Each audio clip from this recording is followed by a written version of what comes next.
I stretched my arms across the couch, every muscle aching from another night spent alone with my thoughts.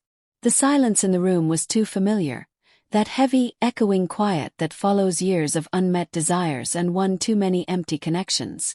The kind of silence that wraps around your chest and whispers, "You're still alone." Lena stood by the window, silhouetted against the city's glow, the soft light caressing her like it knew her intimately. Everything about her exuded effortless grace. The way she shifted her weight from one leg to the other, the way her fingers traced the edge of the wine glass, casual but precise. It was like watching water move. Fluid, impossible to catch. Then she looked at me, her gaze sharp, teasing, and my breath hitched.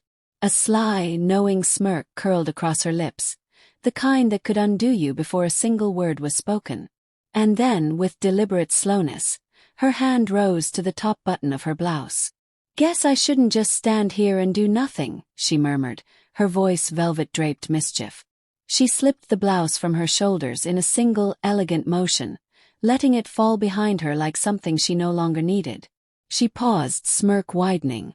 "Before we go any further," she said with a wink, "hit that like and subscribe. It only takes a second and means more than you think." Back to the story. "I swear if I don't feel a man's touch soon, I might actually lose it," I blurted. The words tumbled out too fast, too raw, unfiltered by any lingering shame. But the truth was, after years of being overlooked, brushed aside for someone more exciting, more polished, and after 2 glasses of wine, I was done pretending everything was fine. Lena choked on her drink, sputtering before she dissolved into laughter. "That bad, huh?" I groaned, sinking deeper into the cushions as if they could swallow me whole. "It's more than that. Everything. The loneliness. The dull ache that doesn't go away. Like I'm invisible. My last relationship barely sparked," I added, eyes distant. "And dating. Don't get me started. Awkward silences, stiff conversations, fake laughs. I'm exhausted." Lena tilted her head thoughtfully. "So why not just pick someone good?" Scoff. "Like I can pluck a decent man out of thin air." She studied me closely. "I don't want just anyone," I continued, my voice lowering to something honest. "I want to feel desired. Like I matter." There was a beat of silence. Then Lena exhaled, that soft, decisive sigh she gave when she'd already made up her mind. "I think I have a solution. If this is another dating app pitch, save it." "Nope." She swirled her wine, her eyes glinting with mischief. "You should borrow my husband."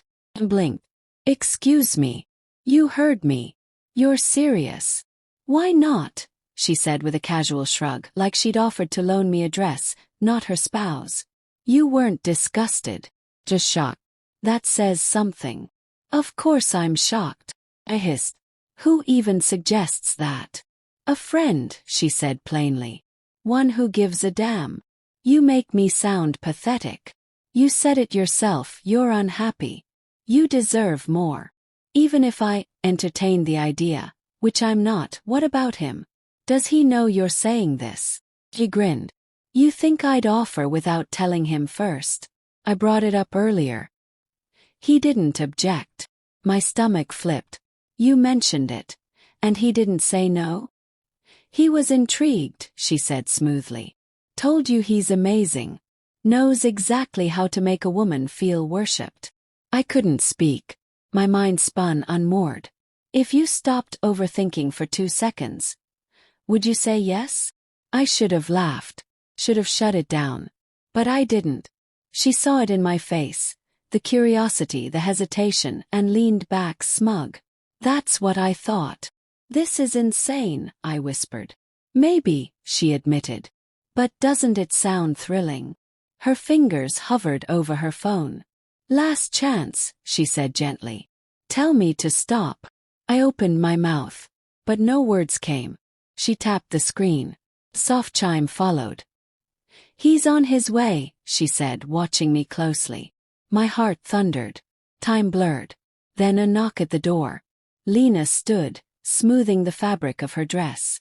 She looked back over her shoulder. "Ready?" He nodded. Or maybe I just didn't breathe. She smiled, already knowing my answer, then opened the door. He stepped in, calm, steady, devastatingly handsome. His eyes found mine instantly. Not pushy, not presumptuous, just present. A quiet intensity radiated from him. "This is her?" he asked, voice smooth. "This is her," Lena confirmed. He nodded once, his lips curving in the faintest approval. Not quite a smile, just enough. Lena extended her hand to me. Well, I hovered at the edge of the moment, the last second I could say no. But I didn't. His hand found mine, warm, strong, sure. Followed. The door clicked shut behind us, sealing the rest of the world out. His touch landed instantly, heat and hunger wrapped in precision. His mouth found mine, deep, unrelenting, and my breath vanished. The world narrowed to this, him and the way he made me feel. Lena's soft laugh echoed like smoke behind us. "Much better," she murmured. Her fingertips brushed my shoulders, a feather-light tease. Goosebumps rose. With practiced ease, she slipped the straps of my dress down. "You're breathtaking like this," she whispered. I couldn't think, only feel. He guided me to the bed like he already knew every inch of me. No hesitation, no guessing, just certainty. Lena stepped back, settling onto the couch, her dress whispering against the cushions. "Go on," she purred to him. "Show her what I get to enjoy." A low growl rumbled from his chest as he turned his attention back to me. His touch was fire. Every glance a command. He consumed me. Lena's fingers skimmed my arm. "You should see yourself," she whispered. "I told you he was incredible." Then she rose. The atmosphere shifted again, electricity in the air. She unfastened her blouse slowly, sensually, peeling it away like she was shedding every rule, every boundary. "Guess it's my turn," she said, voice honey-thick. She moved closer, luminous and confident. "She's ready," Lena said softly. He exhaled, hands finding my waist. And I let go. No more doubt. No more hesitation. Just sensation. Just them. Lena's touch. Teasing, coaxing. His relentless, all-consuming. Together, they dismantled me piece by piece until nothing remained but raw, aching pleasure.